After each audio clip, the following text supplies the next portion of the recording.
My parents are divorced, and because of the custody agreement I am supposed to be at my dad's for every other week. My mom dropped me off outside his house, and I went to the door and the key didn't work. I banged on the door and rang the doorbell and nobody came to the door, the house seemed empty. My phone had died and my mom had left because she was dropping me off in her rush to work. The locks on the doors were new but it was hot as hell out and my dad was supposed to have custody, so I thought it would be fine to come in the window. Like I was supposed to be there. I climbed in the bathroom window that he always leaves open, I slid the screen up carefully and came in without breaking anything. This is my childhood home, I've climbed in that window plenty of times, hell when I was little and playing outside I'd come through the window as a fun shortcut to use the bathroom.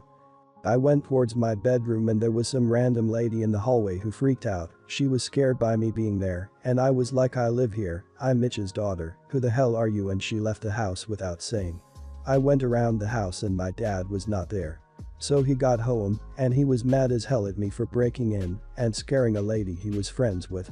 Apparently my mom and him had miscommunicated about drop-off time, he was supposed to meet us in the afternoon and give me a copy of the new keys. It was supposed to be after his lady friend had left. And I was like, okay, so it was your mistake and my mom's mistake, why are you mad at me for coming in rather than sitting out in 95-degree heat for who knows how long? And he was just so mad that I acted threatening to his friend that she was scared by me banging on the door and screaming, then suddenly showing up inside the house when she had no idea who I was. I said that if he's having ladies over and they're over a father's house, they better damn well expect a kid around it, they're pretty dumb. Am I the idiot for climbing in the window of my dad's house? Not the idiot. Your dad is for sure though. If I am reading this right, your dad is remarried, and while his new wife was caring for her elderly parents your dad had a lady friend over that appears to have spent the night, is in your dad's clothes, and is coming out of his room. Your dad is pissed that he got caught being a total dirtbag and is taking it out on you. Maybe people have not seen the edit, but if so, a lot of y'all are just gliding over the fact that dad is remarried and this was his side piece. Not the idiot.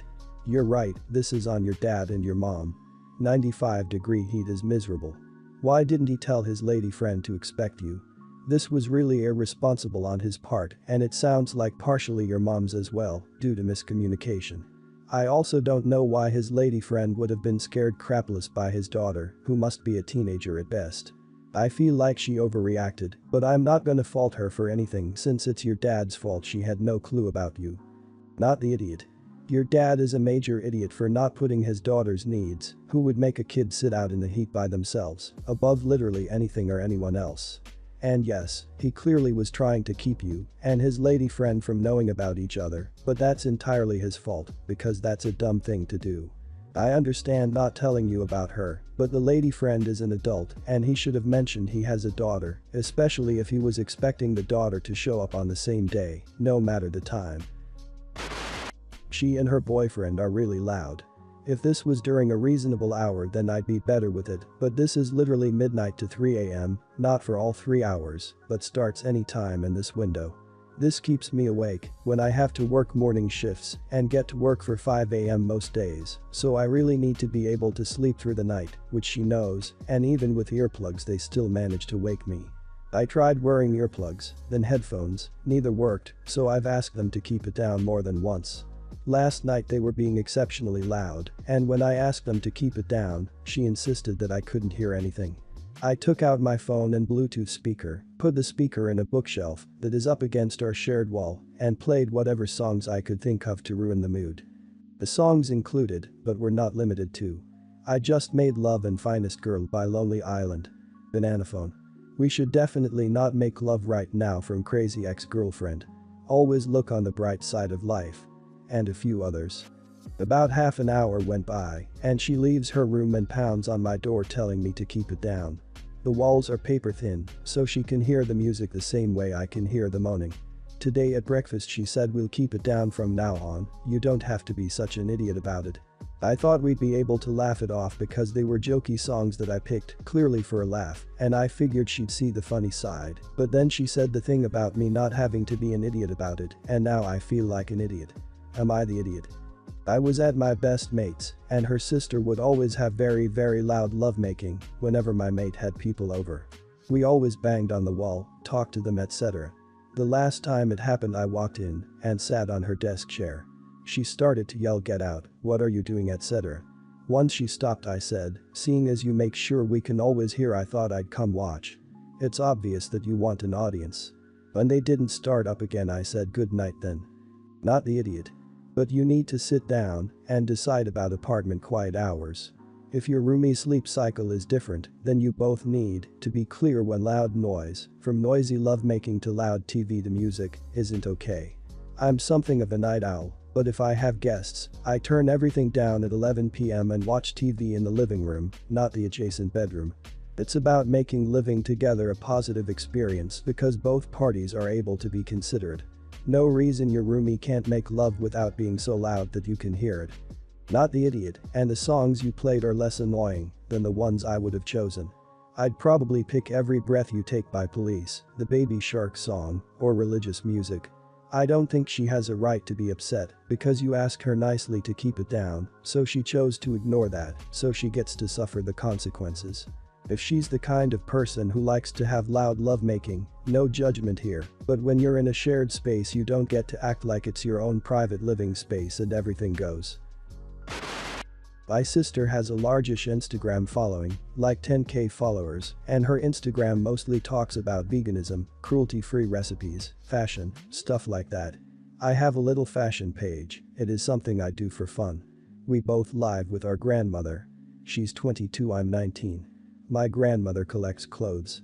We have been going through her collection for a couple of hours a day and finding some really cool vintage stuff from the 50s to 80s. Everything is in pristine condition. My sister and I have both asked to have a lot of stuff. My sister is smaller than me, so had an easier time fitting into all of the cool bohemian stuff from the late 1960s. Grandma was in her mid-20s, a lot of the things in my size were 80s jumpsuits, not my thing.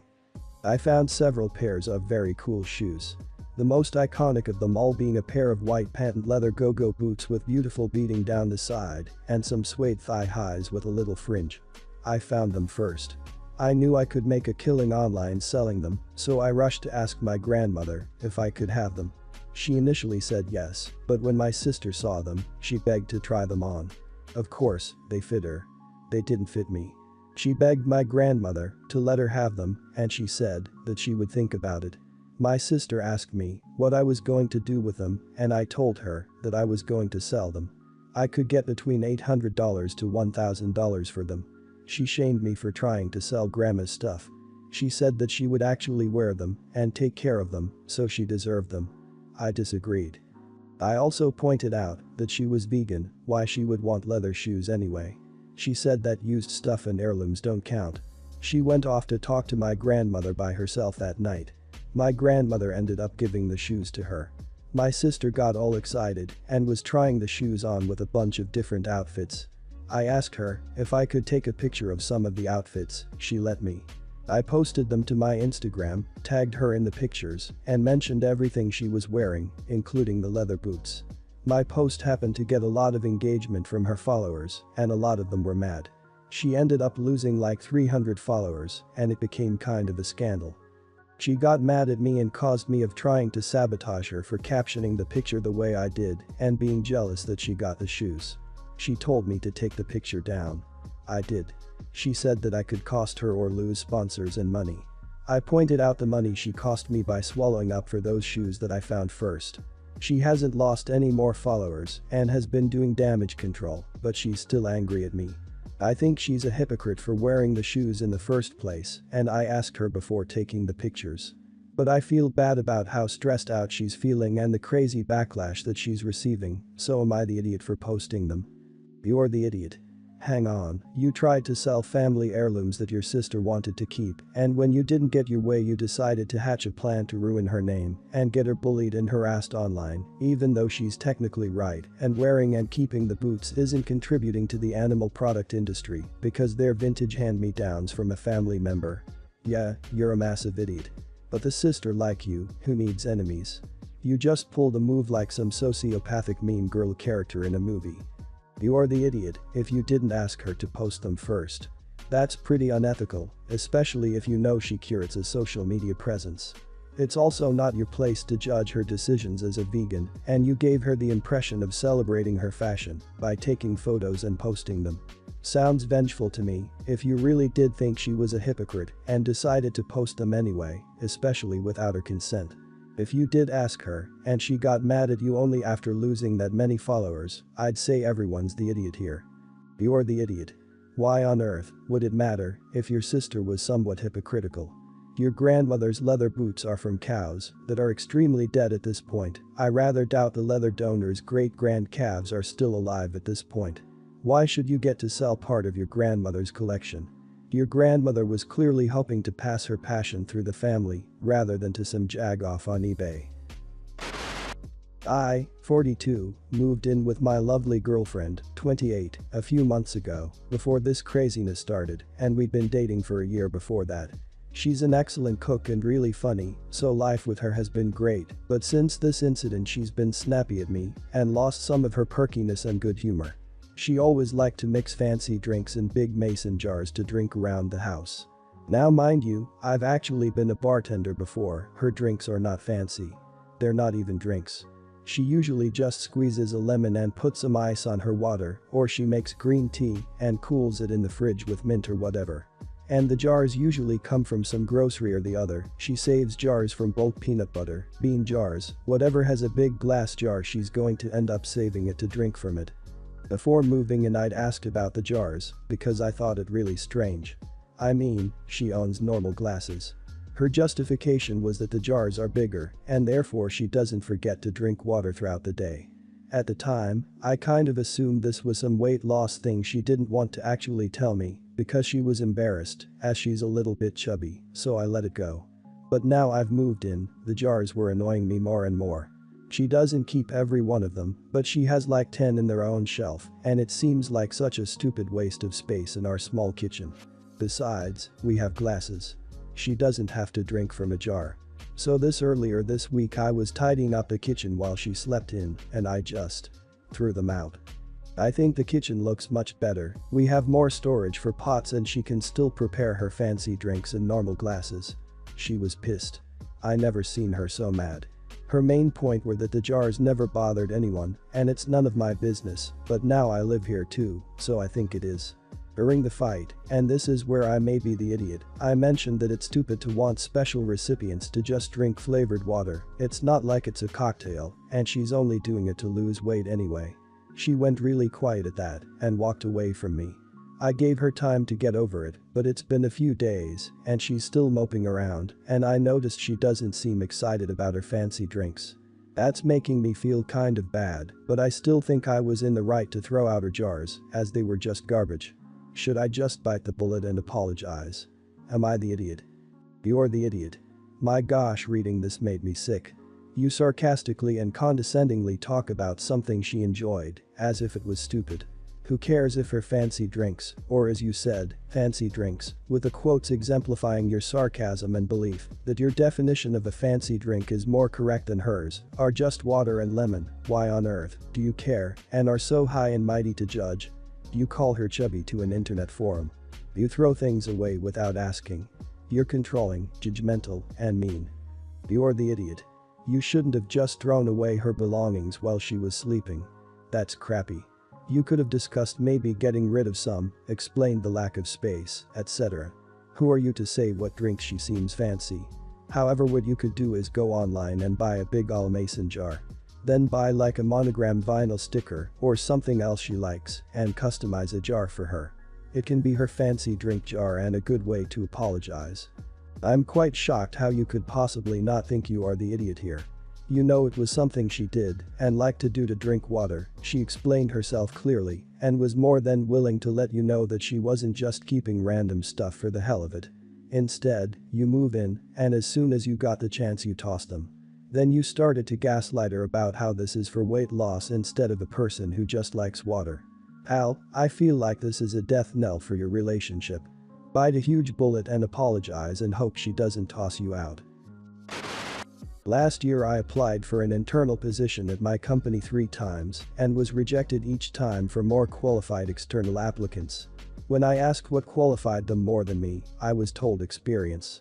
Throughout the process I was working hard to do extracurricular things within the company so I would have new standout things to talk about the next time I interviewed.